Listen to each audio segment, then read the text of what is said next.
بسم اللہ الرحمن الرحیم۔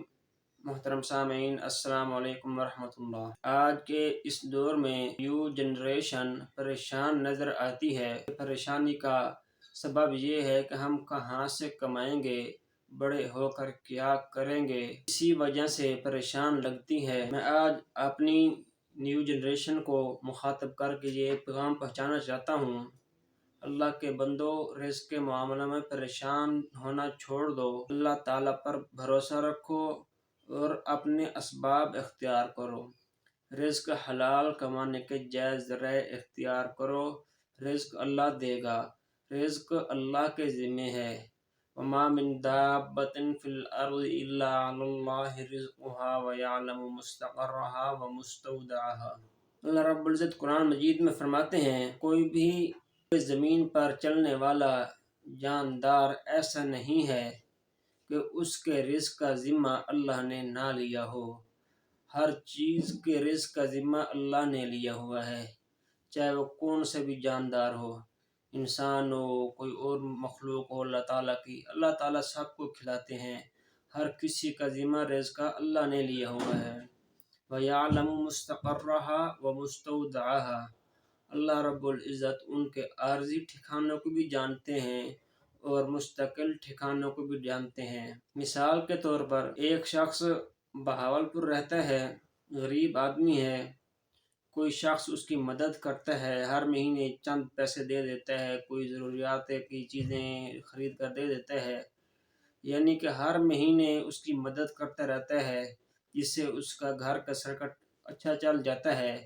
وہ بہاولپور سے کسی اور شہر میں جب جانے کا ارادہ کرے گا، اس شخص کو ضرور بتائے گا جو اس کی مدد کرتا ہے کہ حاجی صاحب، چودھری صاحب، میں اب فلاں علاقے جا رہا ہوں، جیسے آپ میری ادھر مدد کرتے تھے، اسی طرح یہ سلسلہ جاری رکھنا چاہیں تو فلاں شہر میں پہنچا دیا کریں۔ یہ میرا ایزی پیسہ کا نمبر ہے، یہ جائز کیش اکاؤنٹ نمبر ہے، آپ اس کے ذریعے مجھے بھیج دیا کریں پیسے وغیرہ۔ یعنی اس خان صاحب کو، چودھری صاحب کو بتانے کی ضرورت پڑے گی۔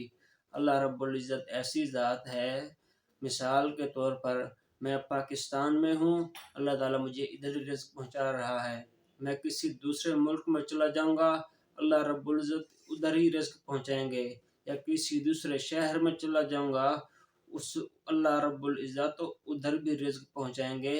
اللہ رب العزت کو بتانے کی ضرورت نہیں ہے۔ میں پہلے بہاولپور رہتا تھا، اب میں ملتان جا رہا ہوں یا رحیم یار خان جا رہا ہوں، ادھر رزق پہنچا دینا، ادھر نہ پہنچانا، نہیں، اللہ تعالیٰ کو بتانے کی ضرورت بالکل ہی نہیں ہے۔ آپ جہاں جاؤ گے اللہ رب العزت ادھر ہی رزق پہنچائیں گے۔ ان نفسا لن تموت حتی تستکمل رزقہا۔ کوئی بھی جاندار، کوئی بھی نفس اس وقت تک نہیں مر سکتا جب تک کہ اس کے حصے کا رزق مکمل نہ ہو جائے۔ اللہ رب العزت نے جو اس کے حصے میں مقدر میں رزق لکھ دیا ہے، جب تک اس کا وہ نہ مکمل ہو جائے وہ مر ہی نہیں سکتا، چاہے انسان ہو، چاہے کوئی جانور ہو، چاہے کوئی اور مخلوق ہو۔ اللہ رب العزت پہلے رزق دیتے ہیں، جب رزق ختم ہو جاتا ہے بعد میں انسان کی موت آتی ہے۔ آپ سے میں ایک غلام کا واقعہ شیئر کرنے جا رہا ہوں۔ ایک شخص نے ایک نوکر رکھا ہوا تھا، نوکری پر وہ آتا تھا، روزانہ چھٹی نہیں کرتا تھا، یہ سلسلہ چلتا رہا۔ پھر اچانک ایک دن ایسا ہوا کہ جو ملازم تھا اس نے چھٹی کر لی۔ جو اس کا باس تھا، اس کے دل میں خیال آیا کہ شاید میرے ملازم کی تنخواہ کم ہے، میں اس کی تنخواہ بڑھا دیتا ہوں، شاید یہ آئندہ چھٹی نہ کرے۔ دوسرے دن ملازم آیا، ملازم کی تنخواہ بڑھا دی گئی، ملازم چپ کر کے کام کرتا رہا۔ پھر ایسا سلسلہ چلتا رہا، کچھ دنوں بعد پھر ملازم نے چھٹی کر لی۔ جو مالک تھا، سردار تھا، اس کو غصہ آ گیا کہ پہلے میں نے اس کی تنخواہ بڑھائی ہے، پھر بھی اس نے چھٹی کر لی ہے۔ اس کو بہت غصہ آیا، اس نے اس کی تنخواہ بھی پہلے جیسی کر دی، کم کر کے جتنی پہلے تھی اتنی ہی کر دی۔ دوسرے دن پھر وہ نوکر آ گیا، نوکر کو مالک نے کہا کہ تیری تنخواہ پہلے جتنی ہے، جتنی پہلے تھی وہ اتنی تجھے ملے گی جو بڑھائی تھی۔ اس پر وہ نوکر چپ کر کے کام کرتا رہا، کچھ نہیں کہا۔ ادھر جو مالک تھا اس کے ذہن میں باتیں گھومنے لگی، بھئی کیا مسئلہ ہے، کیا ماجرا ہے، جب میں نے اس کی تنخواہ بڑھائی اس وقت چپ رہا، جب اس کی تنخواہ کم کی اس وقت بھی چپ رہا۔ آخر وجہ کیا ہے؟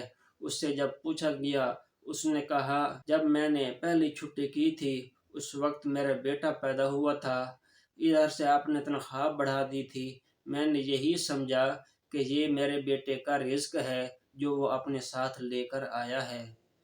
جب میں نے دوسری چھٹی کی آپ نے میری تنخواہ کم کر دی، اس چھٹی والے دن میری والدہ فوت ہوئی تھی، میں نے یہی سمجھا میری والدہ کا رزق ختم ہو گیا ہے، اب وہ دنیا سے چلی گئی ہیں، اسی وجہ سے ادھر سے تنخواہ بھی کم ہو گئی ہے، اسی وجہ سے میں چپ کر کے کام کرتا رہا۔ ادھر جو مالک تھا اس کے ذہن میں بھی بات آ گئی کہ واقعی آنے والا اپنا رزق لے کر آتا ہے، ہر جانے والا اپنا رزق لے کر جاتا ہے، کوئی کسی کے حصے کا رزق کھا نہیں سکتا۔